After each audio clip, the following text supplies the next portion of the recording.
Hello, it's another week of answering Overwatch questions on the Overwatch University subreddit. One thing I would really ask for you guys to do is please subscribe. I know a lot of you guys are familiar with me, maybe you already subscribed, but I'm really trying to push this second channel to 100k subscribers. You may have noticed the up in the production quality because I'm really trying to push this one a little bit. So if you do that, I'd appreciate it, and let's begin. First question of the week is, what very obviously advantageous things do many players not do? I have a few examples of small things I see many people miss that should be an Overwatch 101. It would make their win rate improve without any other great effort. So here's what the OP posted, and I'll give you some of my own after. So if you're listening, listen carefully. Break enemy Winston Sigma Brig shield. It's crazy how often I see DPS playing against a Winston and he's doing the shield dance and they're just trying to hit him and not the shield. That shield needs to be destroyed in priority. Agreed. If you follow Fitzy here, one of my good friends in the community, a Sombra player, he always yells, "Shoot the Winston bubble!" Because it's true, nobody shoots the damn bubble, and destroying that barrier can add a lot of value for your team. Next one, shoot enemies in the grab, shatter, and blizzard. I feel like I often see this assumption that someone else will get them, and people are focusing on the targets that weren't affected. I mean, I feel like this one's kind of obvious, that you should shoot the people who are CC'd. Maybe this is what OP experiences, but I see the opposite. I do feel like most people are focusing it, but good to remind people, I suppose. Have strong awareness of where your and the other team's players are and who's alive or respawning, especially when it comes to getting healed. If you want to get heals, be where your healers can heal you. So I guess awareness of the line of sight of your supports. I agree with this. Another thing you can do is make sure to pick up your Mercy. If you have a Mercy on your team and you're kind of hanging in the back line and there's nothing going on, a very neutral poke war, no team fight has broken out, whoever's hanging in the back can back up a little bit and pick her up so she can guard an angel to you. I'm sure they will appreciate that a lot. Next, play near cover. Have somewhere to close to hide behind. It could be a tank shield at basically all times unless you're on the numbers advantage and you're cleaning the enemy team up. That's true. Play near natural cover, not a bad idea. Be close enough to the payload to get on it before the bar runs out in overtime. Applies to any map, but I see so often on push and OT, people running ahead to get kills. The other team will never be trying harder, using every resource and playing more together than then. Not the time for the solo Dragon Blade 5k attempt. What other obvious tips are so often not followed do you all have? Okay, I have a couple. Let me add to this payload one. Is in control maps. You know how it goes 95, 96%? As long as you touch the payload at 96.5% roughly, and you can leave, you have nobody on it, it will still trigger overtime. It's always the 3-second rule before overtime is triggered. So for payload maps, as long as you blink in and blink out or something as a tracer, as long as you touch it within those last 3 seconds, overtime will be triggered. People always feel like they need to be on it specifically when the time runs out for overtime to happen. That is false. That's a quick thing to remember.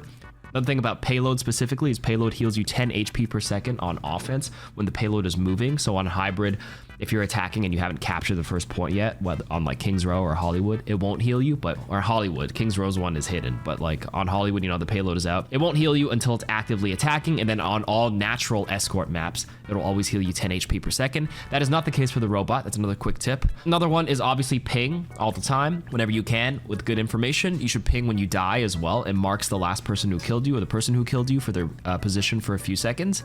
And if you also watch the kill cam, you can check how much ult charge they have and relay that information for your team. It's a little bit more ultimate economy there. The last one is probably swapping spawns. That's an update that came out at some point last year or a year and a half ago. So for all the returning Overwatch 1 players, if your respawn point changes, like you're sitting in the spawn or you just died kind of late and like the enemies attacked and they captured a point and your respawn point moved, you have about 5 seconds in your old respawn point to quickly teleport to the new one so you don't get staggered. You have to press the interact button. So the same button you press to take Symmetra's teleporter. I don't know what it is on console, but on PC, I believe the default binding is F.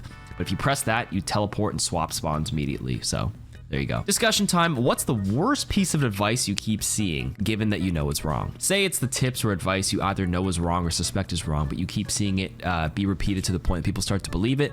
For instance, I'm really starting to doubt the mantra that team comp does not matter in gold or below. I only dispute that because I'd argue that all things being equal, good comp will give you an edge, and if you are like most people hovering in a given rank, then all things will be otherwise be equal a lot of times. Well, I kind of glanced at the top comment here, but we can take this one because I thought this was kind of outrageous. This person says, one time I saw a comment with 20 upvotes that said, as Winston, you should jump as high as you possibly can to try and shave off time in the air to reset the cooldown. This is terrible advice 95% of the time, and anyone that plays Winston at any level above gold should know this is a terrible idea. That is true. The big vertical leap has its uses, but in general, yeah, you're not supposed to do this as like a default option by any means. You will get burned down in the air and be an extremely easy target for all fire and cooldowns. One of the most fundamentally important things on Winston is not taking unnecessary damage when leaping in. That's true.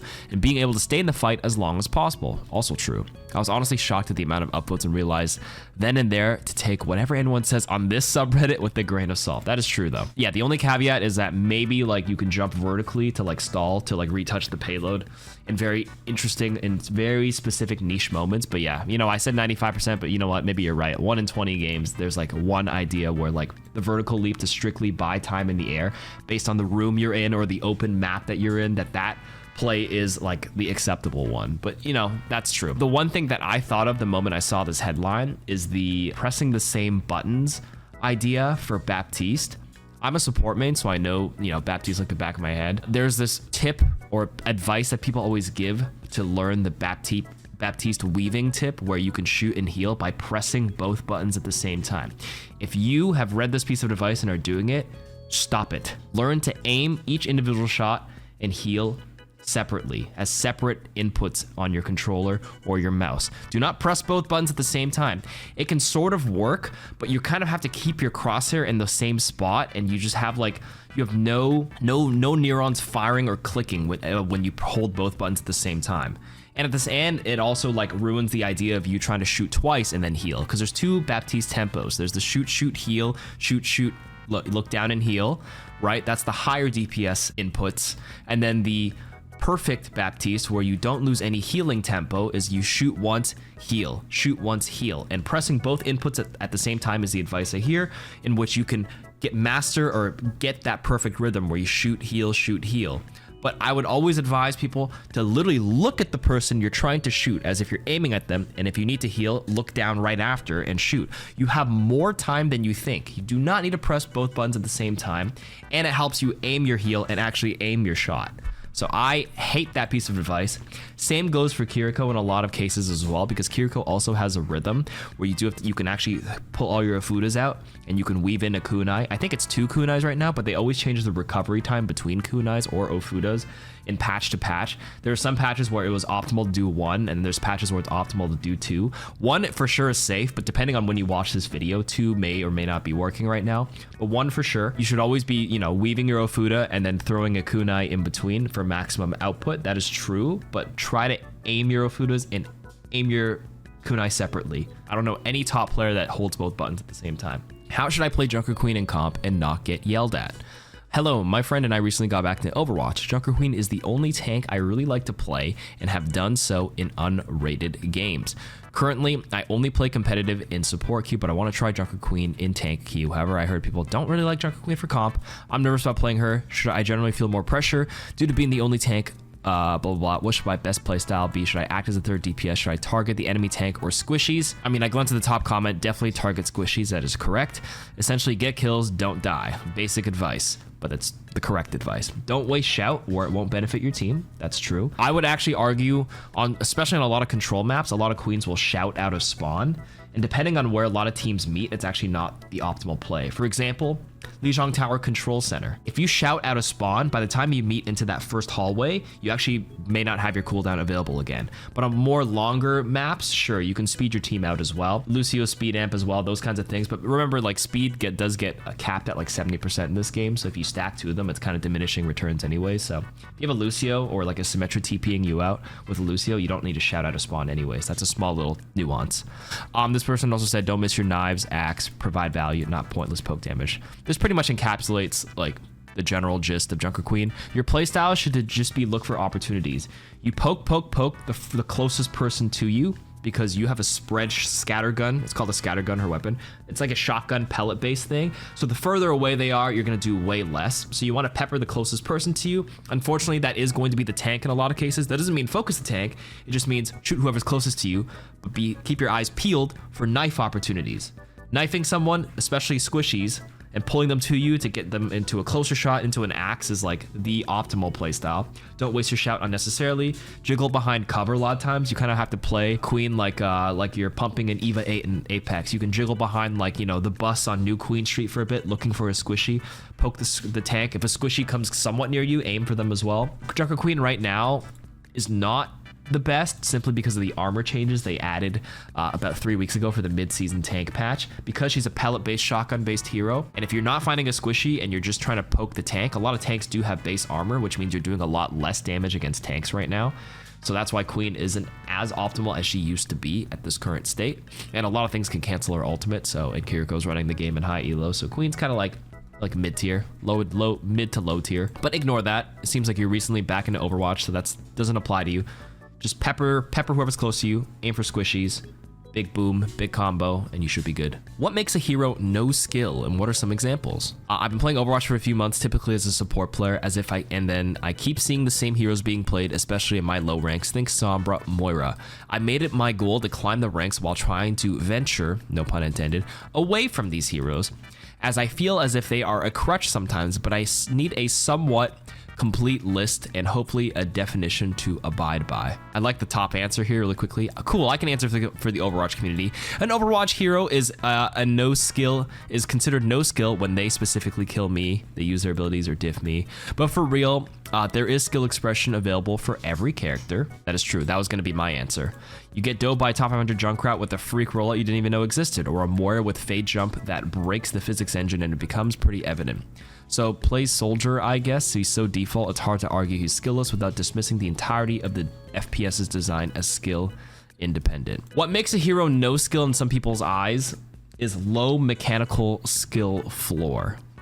Now, there's a lot of ways to represent skill in a game like this. People think it all has to be your offensive mechanical aim, but I've always said your natural positioning, your natural movement, and the way you maneuver and strafe can be a big representation of how you use your skills.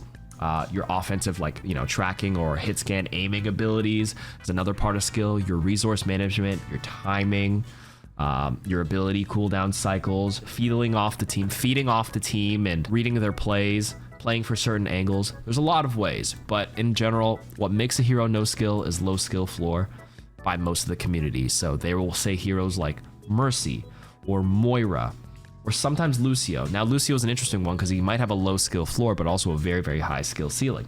And by low skill floor, I mean heroes that you can kind of like not be really mechanically great with them, but they can generate a lot of value for your team. So Moira was probably the best example, simply because even if you're bad at Moira, you know, you can just sit there and hold your heel on somebody. You can't really miss, but someone like an Ana or a Baptiste requires a pretty relatively good aim, hopefully, to at least like generate value out of their baseline kit. So Moira, really easy, you just hold heals and it does a lot for you. Mercy as well. Lucio, by just simply existing. Even Brig in some capacity to, you know, by simply packing your aura. But like, there's a lot of nuance and it really depends on the rank you're at. Some people argue Zen is low skill, but Zen is very aim intensive to be offensive, but you can argue he's low skill floor because you just throw a couple of orbs on people and just exist and you get value too. This is basically what the gist they're getting at. So that's what those are a couple of support examples. Supports generally have a higher proportion amount of heroes that are lower skill floor, which is why support mains, especially a lot of Mercy and Moira players, get, you know, a lot of toxicity or bullying from other players in the community because they always feel like if they have a low skill floor, they're bad at the game and that's their crutch. But I wouldn't worry about that. You can definitely excel as long as you're smart and you represent your skill in other ways. Don't worry so much about being a crutch. There's a lot of aspects to learn. You can always get more map knowledge, always learn how to play off your team a little better, etc., etc. Is complimenting the enemy team on text chat a bad idea? I queued with my normal 5-stack. The enemy's Kiriko hit an amazing Suzu that saved a teammate. I texted nice Suzu in the chat after I died, and they responded with thank you. However, this set off my entire team as they began cursing and screaming at me and calling me a bad teammate for doing that. We were getting destroyed. It was a wide queue, so not shocking. So I understood that frustrations were high, but they acted like I was giving the other support a hand job or something. It got worse and continued after the game, and it got extremely toxic and personal. I ended up leaving the party out of frustration and annoyance. Then they started calling me a pussy for leaving, and they said how it's not how competitive Overwatch players are supposed to act. And they told me I essentially threw the game because of it, since it erupted comms and became toxic. I understand a little more if they flame me for having a bad game, which we all did, but it was mostly about the text chat. Now I'm wondering if this type of reaction is common amongst competitive squads, blah, blah, blah, blah, blah. They told me if I wanted to play with them again, I can't give the other team compliments. They even get mad if I type GR or GG, stands for good round or good game, after a tough round or a lost match, or good luck, have fun at the beginning of the game. They made it seem like this type of behavior is an unwritten rule among squads, but I think it's childish. After all, it's a game. Does anyone have any insights? Is this frowned upon in the community? I can't think that showing good sportsmanship would get frowned upon as much. You said it here. Maybe I just play with a bunch of toxic man-childs projecting themselves. You said it here. This is definitely not common, especially not solo queue. This is a party you're playing with. It honestly just, I don't think it's a bad idea at all. There's nothing wrong with saying nice Suzu. Like maybe some people may take it as passive aggressive, where you like the other team, I mean, not your own teammates. If someone says nice Suzu, as in like that was your crutch to make to save somebody, but they just said thank you. I think it was like it's fine to just be like, yo, nice play, and they said thank you, and then you move on. I just think the people you're playing with are just not nice people, and they're trying to project and have this whole macho, like old school sports vibe where, like, if you're not competitive, like, or what's that ninja quote where it's like, if you're not competitive, you've already lost, and it's like you should only focus on your team and never compliment the other team. I think that's pretty childish. Just compliment them if it's a nice play. Be a nicer person. Who is a good tank to learn to start? I'm very new to Overwatch, and I've only been playing for a couple months, and I swapped over from COD. I've been playing a pretty decent as a DPS, and I want to try tank, mainly due to the fact that their abilities look more fun than the DPS that I'm good with. Just wondering who would be a good tank to start with, and maybe a few tips to get me started. Well, it really depends which DPS you're playing. There's a couple of tanks that sort of play like a DPS. For example, Junker Queen, Zarya. They're just DPSs with extra HP, in my opinion. So Junker Queen, Zarya, Sigma, in a lot of cases. Sigma has a lot more finesse, but he's pretty safe. But the thing with tanks is that, like, they all have a different role and a different niche. The three general ones the community has come up with is like Brawl, Dive, and Poke. And a lot of the tanks actually have like a hybrid playstyle where they kind of lean into all three. They're not all in one. Like if I say Orisa, some people think it's like just Brawl, but like Orisa's Brawl if she like spins in and goes in their face. But a lot of times you're sitting there poking and waiting for an opportunity. Same with Queen. You just have to sit there and poke until you brawl and go all in and engage. Like there's times to be both. At the end of the day, a good tank to learn is the one that you enjoy the most, because you never want to get burnt out in the game. Don't worry so much about like tier lists and everything. There's too much to learn in Overwatch. Play the one that you have fun with at the end of the day. Am I crazy for thinking that stats such as kills, damage, and healing doesn't even win games?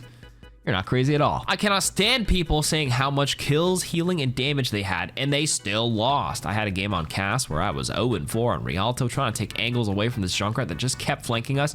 No one would help, and of course the stat sheet showed that I was doing nothing. Like, I need people to do damage as support or go with me to fight an angle. Everyone just stat farms and places blame elsewhere. You're not crazy. It's true. Sometimes there's a lot of empty stats that don't mean much. Stats only for me, like in-game stats to see damage and healing are tools for me to make decisions and like adjust my playstyle. One thing I use with the scoreboard, if I see they have a certain amount of damage, especially early, like everyone started at 0, if they have about 1,500, 2,000 damage, I know their ultimate is coming up, because that's how much damage they need to do to generate enough for an ultimate. That's the only useful thing, because everything requires context. I can have a gazillion damage on support, but that's because they played Roadhog or they played Wrecking Ball, where I can actually just farm damage. You're not crazy. It doesn't really mean anything. You're right. It can be empty on the stat sheet, but you were trying your best to like find the condition to win, which is remove that Junkrat who was flanking you because nobody was adjusting. So you're not crazy. That was the right play.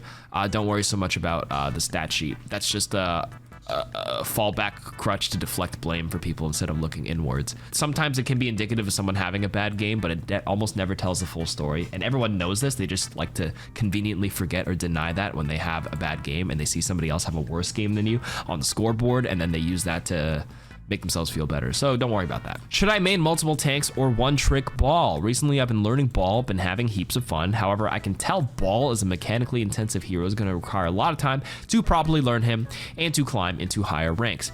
Usually when ball doesn't work, I can swap to either Queen, Orisa, Winston, Diva, or Sigma, depending on the comp, and I generally enjoy playing all of them.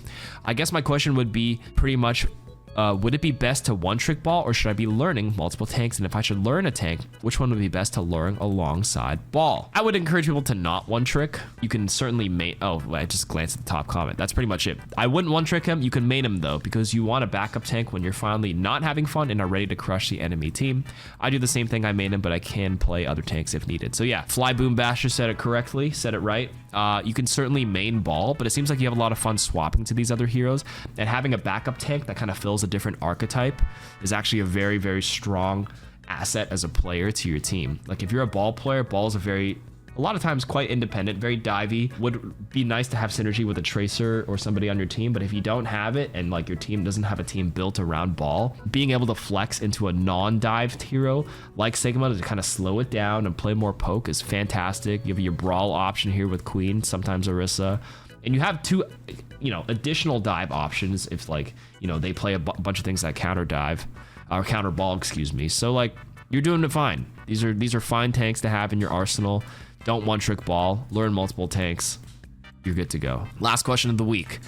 How many of you have specific characters you use for certain maps? For example, I quite like Ana and Sigma, even though still not good at Sigma. On Circuit Royale, especially Ana, because there's quite a lot of places I can just sit back and snipe. Lucio on Ilios. King's Row was Rhine territory for people, but I can't do it. Same with Route 66, blah, blah, blah, blah. They're just asking me how many people have specific characters. So there's certainly heroes that work better on certain maps. Like you said Sigma on Circuit, I agree. I usually don't play Ana on Circuit, actually. I play Bap, Kiriko, Illari, or Zen on Circuit. Any of those four. Very rarely Ana. Lucio on Ilios, because Lucio, sometimes Roadhog. This is like, I do have specific characters I play for certain maps, but if I play in quick play, I'll pick specific characters for maps. If I'm playing ranked, it's better to play off my tank as a support player. If my tank insists on playing something that is not as optimal for the map, I'll still pick a support that complements them a little better, because I'm personally a team player. But there's no right answer for this. Play for your map advantage, or play for your tank synergy or team synergy, or make your picks, your characters you pick to counter them. There's a lot of ways to approach the game. So that's it for the questions of the week. Hopefully you enjoyed listening to me yapper. Have a good rest of your week.